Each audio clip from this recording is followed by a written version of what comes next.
बोल न भाउजू आउनु भयो त दाजु ए हो त रहेछ ओ मेम साहब भोक लागेन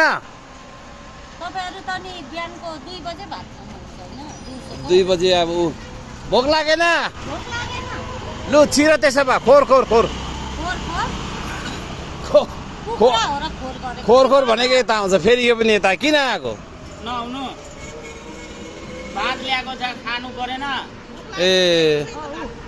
भात जाऊ न माथि चढ कहाँ यहाँनिर कि कलुवाको खान्छ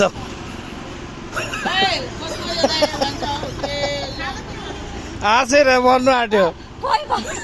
त्यही त यो मैले पकाएको जस्तो पो गर्छ त भात त माथि नि अब फेरि भात खानु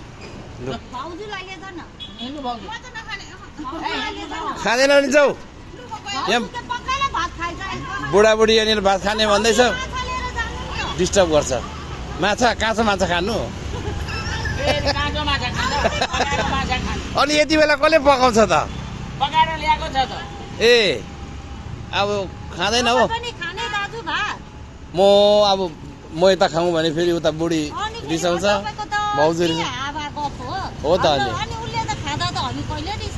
रिसाउँदिन होइन कि मेरो उतै पकाएको छ मेरो ऊ मोटी टुनटुन पनि आएको छ क्या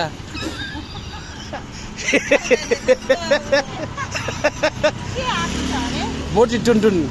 के पो बुहारीको दिदीलाई के भन्छ बुहारी नै छोरी अब मोटी नै छ मोटीलाई मोटी भन्छु क्या म चाहिँ हामी चाहिँ फ्रेङ्कै हुन्छ लु देऊ बिचरालाई खाना देऊ न देऊ अब त चाहिँ के उभिरहेको त अनि के हात साथ धो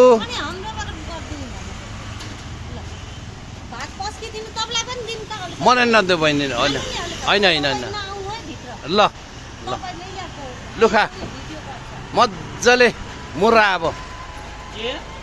लास्टमा कस्तो लाग्यो त बुढी नै हुन्छ नि त भात खुवाउने त त्यही भनेको त्यही त लु खा खा खा खा होइन त अब केटीहरूसँग खान्छस् र नि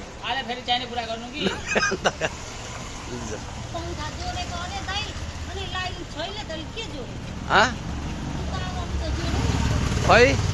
अब त्यो पाइप जोड्दा भइहाल्यो नि पानीको पाइपले हुन्छ होला पाइपले भइहाल्छ नि होइन मामा अनि किन हुन्छ पाइपले भइहाल्छ नि फोटो ल ल देऊ न तिमी चाहिँ के यता आइरहेको सबैलाई दुनियाँलाई सोध रोडको मान्छेहरूलाई पनि खुलाउ त्यसो भए होइन टेम्पोवाले रिक्सावाले सवारीवाले सबलाई सोध